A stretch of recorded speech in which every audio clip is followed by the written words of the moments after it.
Part 1. The Fractured War. This is the continent of Xinglong, named after the empire that once ruled this land.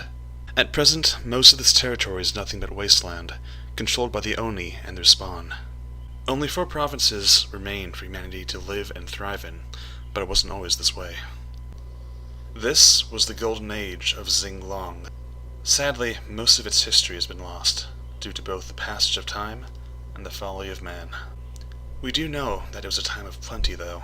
Science and culture boomed, its citizens went to bed with full stomachs, and there was always a reason to have a festival.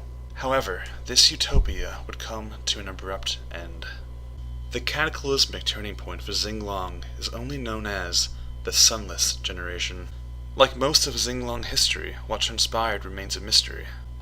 Some say the kami descended from the sky, blotting out the sun so as to punish humanity for their hubris. Others argue that the term Sunless Generation refers to the first invasion of the Oni from across the Great Sea, and a select few even claim it's named for the citizens of Xinglong and their constant follies. Regardless of the truth, this is when we started a new and darker history. With the Xinglong dynasty destroyed overnight, and no clear answer as to why, the continent shattered into multiple provinces, all warring for supremacy. This conflict would become known as the Fractured War. While this brutal civil war waged on, this new Oni threat didn't wait patiently for the humans to settle their differences. The Oni actually seemed to feed off the disorder and the bloodlust, their strength growing with every human life taken. Soon enough, they had the strength to begin their expansion. As the Oni hordes amassed their power, the provinces, which were once thriving human civilizations, started to fall one by one, becoming desolate wastelands. With each Oni victory, as the outlands grew larger, so too did the legions of demons that roamed them. This ruined and abandoned territory would eventually become known as the Wayuu. Finally, by either a stroke of luck, humility, or destiny, the provincial minister of the most eastern province of Kaoyun began to see the inevitable fate that was coming for his people. This man was known as Minister Li Kuriyuri, and he would become the most notable figure of his time. At this stage in the Fractured War era, there were only 3 provinces remaining between Kaoyun and the ever-expanding Wayuu. These provinces are called Thalethray, Iyasu, and Hokubo.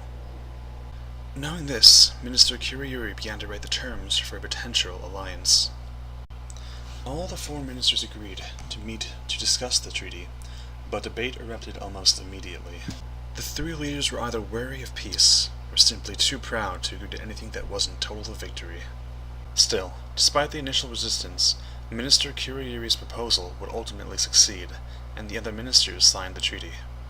The finalized agreement allowed all the provinces to continue to independently govern themselves, but with 3 provisions put in place. 1. Thalethray, Iyasu, and Hokubo would have to pay annual goodwill tributes to the Kaoyun capital. What they offered from year to year could vary from goods to people to gold. 2. The ministers agreed to grant authority to the leader of the Kaoyun on all decisions that involved multi-province collaborations, should conflict occur. 3. All 4 provincial armies would rally under one banner, and be commanded by a Kaoyun general.